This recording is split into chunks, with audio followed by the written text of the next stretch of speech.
steal your... I hope you enjoyed your lunch. Now the dynamics in this room have changed, and I'm going to explain. The dynamics have changed. Allow me to welcome, in a very special way, Zola 7.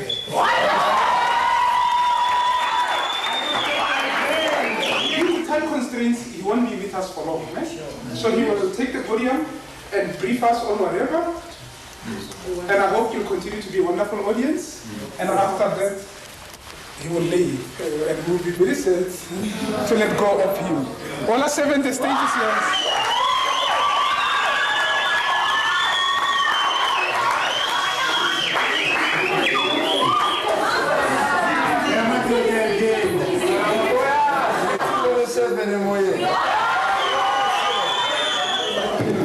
I don't know. I'll tell you one thing for sure, and I'm not saying this because I'm here.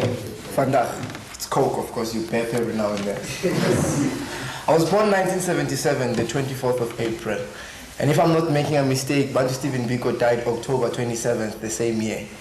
I'm not sure, you know.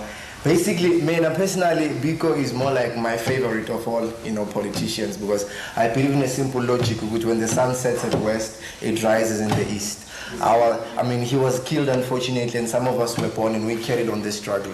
We're talking about the time here whereby my mom was pregnant, and she was ducking bullets and had to go to work with me in her tummy. Now, BIKO didn't know me, but he had to fight for me, right? And unfortunately, he had to die for me. Understand? Not that he's a messiah, but then again, it's what we call a martyr, if we would in English, is a Understand? Some of the few brothers who sacrificed a lot of things, had their wives beaten up, had their kids chucked from one place to another, just to liberate their country. Now, some are alive today, reaping some of those fruits, living in nice houses and stuff and getting all the credit. But basically, a lot of brothers had to die so that the white carpet had to be turned red so that some of us can walk on it very comfortably, And Bantu Stephen BIKO's blood is one of the very few bloods that had to dye that carpet from white to red. Thus, you and I walk on the red carpet, Vandaag, as black liberated people. Understand? I just saw that kid over there. I used to tease her like Hello School and went through the same school that Jablante. Basically, I was a very troublesome kid. I was very angry. I used to, get into fights and stuff. I remember one day I picked up a technical drawing chair, attacked my Zulu teacher, and I knocked her out because she'd said something about my mother, which wasn't very comfortable. And I had a fight with my mom in the same morning. You know what I'm saying? I was a very violent kid. But there was a teacher called Mrs. Tegere at school who saw that, no man, there's nothing wrong with these kids, they just need attention. So she introduced us to something called the Family Life Center. Family Life Center was more like a rehab kind of a project to help some of the violent kids at school sort of like cope with whatever the problems they had. So we had to talk about family problems and stuff, and we were encouraged to wear actual full school uniform, and so we went to Chablan Tech. We didn't like the idea, but come to think of it, being in a class dressed all the same already puts you on an equal level. So you compete in terms of during break, but academically it's another story, because usually the poorest kids are the ones who are smartest and scared, understand? So you know what I'm saying? So like scared has always been a weapon, and Abu BIKO, as way back in the days as was, where my brothers were still breathing, in the mines and stuff. These were some of the most few liberated and really educated black brothers who saw the whole vision. Maybe South Africa can be freed, as impossible as it is said, which, one day we'll rule the country. It's possible, and they sacrificed their lives, and here we are, Vandaag. I was like, this is the time when I really had huge problems at home, and I wasn't coping in school. But then again, one thing I could do best, I was good at debating, I was good at English, and I was a damn good SRC. The rest didn't make sense to me. Now, a company came to our school trying to shoot a film which was called Teens on a Tightrope, and I ended up with the role. I was playing like I was actually a rapist. Unfortunately, some of us have such faces that you only get certain roles. Shoot people all the time, and you never be a computer profit. And then after that, I'd like to confess that I did officially walk out of high school, because as far as I was concerned, nobody made sense. I was bored.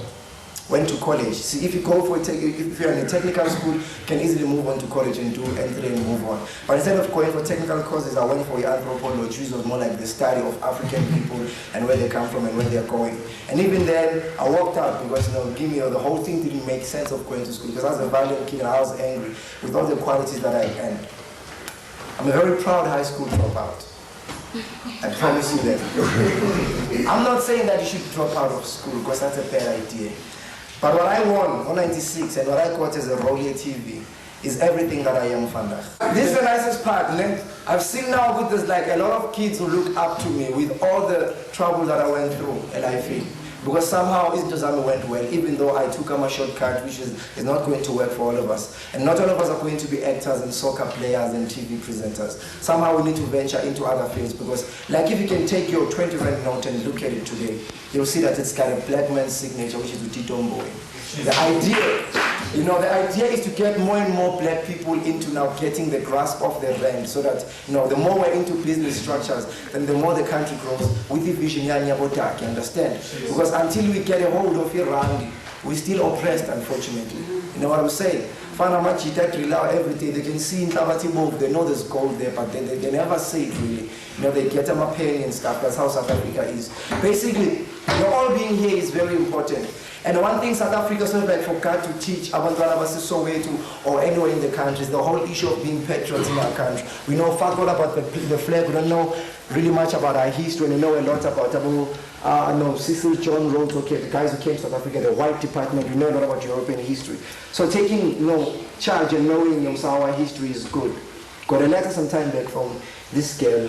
I don't know the rest of the letter, whether there's heebie-jeebie stuff still happening there, but what she said to me was, Zola, what you are is a gift from God, and what you become is a gift to God.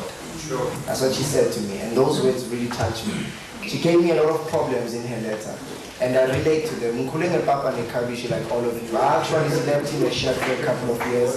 During the days of struggle, I was bounced from one place to another because we came from a rather politically active family. But all of that have made me everything that I am. And I'm telling you, Machita, now, that if you believe in everything that you want to do, whether if you wake up and do what my grandma told me, walk tall even though you're hungry and go to school and get your education, you will get somewhere, I promise you. It is that simple.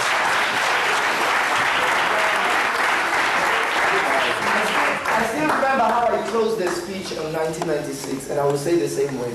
They actually, we not yet Kosa at the back. I quote you, and I think they come from a man called John Phillips. He says, the future is not some place we're headed, but one we're creating. The road to it is not found, but made, and the activities of making it changes both the maker and the destination. Basically, the ball is in your court.